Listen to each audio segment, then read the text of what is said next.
Hello and welcome everyone. This is Type V3 with the Figma review of release number 203, Mikasa Ackerman, the lead female protagonist from the hugely successful series Attack on Titan.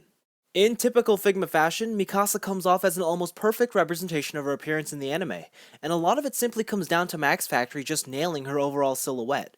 The slender build and form-fitting attire really sell her look. There's plenty of sculpted detail, and the pulls and wrinkles throughout her uniform give the figure character.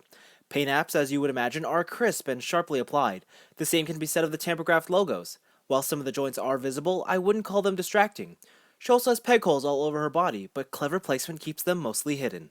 Of course, there are still aspects that could use improvement. Specifically, Mikasa uses a lot of surface sculpting, and I think this figure would have benefited more from layered materials. The straps on her midsection look flat, and upon closer inspection, they're not even painted on the sides. Moreover, her collar is one singular molded piece. Had both these sections been molded separately and then attached over top, the figure's aesthetics would have been further enhanced with depth. As a side note, opening up Mikasa's jacket reveals a deformed torso. In fact, it's the jacket itself that creates the visual illusion of a properly proportioned body. This isn't a complaint, just more or less an odd observation. One of the biggest strengths with the Figma line is their ability to capture the likeness of an anime character, and Mikasa doesn't break this tradition. Whether it's the neutral, teeth clenched, or yelling expression, all her faces are spot on. Even her modest hairstyle has the right amount of lines and volume to it. To add variation, you can replace her red scarf for a white collar. It looks fine, if not a little boring. Furthermore, on top of either of these neck pieces, you can layer on a green mantle. Unfortunately, it's only sculpted in a flowing action pose, making it look odd when Mikasa's standing stationary. Still, it's a great looking add-on.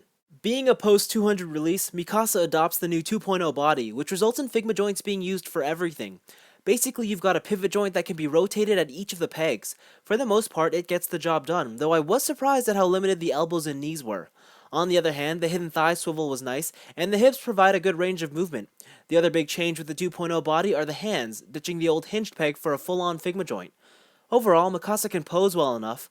The minor improvements are nice, but up against the competition, the Figma body is still a step behind in pure articulation. On to the accessories, and there's a decent amount to go through. On her hand rack, you get open palms, splayed fingers, generic gripping hands, and a final set which we'll touch upon later. You're also given an extra wrist joint should you break one. Other extras include a Figma bag and a display stand. Mikasa's most notable inclusion comes in the form of the three-dimensional maneuver gear.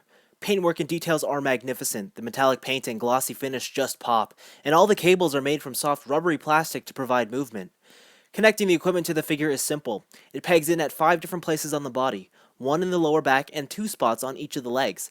Mikasa can hold the attached triggers with the use of the specific gripping hands. All in all, a complex but satisfying setup. Now the fun doesn't stop there because there's a multitude of options with the 3D maneuver gear. Firstly, you can add blades to the hand grips for weapons. Next is the gas propellant effect part, which connects the equipment to the display stand. It's a great look, and I was surprised that the stand could support all the weight. Finally, you get the piston shot grapple hooks with small gas effect parts. Now, while these are nice, they can also be replaced for strings with clips on each end. This means you can suspend Mikasa mid-air, though because of the connection points, balancing her is tricky and the display stand may still be required. Nonetheless, the diversity of the gear is impressive. I'm not the biggest Attack on Titan fan, and I actually bought Figma Mikasa because of the surrounding hype rather than personal excitement. But with that said, I can honestly say this is an excellent figure. The beautiful presentation combined with the extensive play options make for one of Figma's finest releases to date.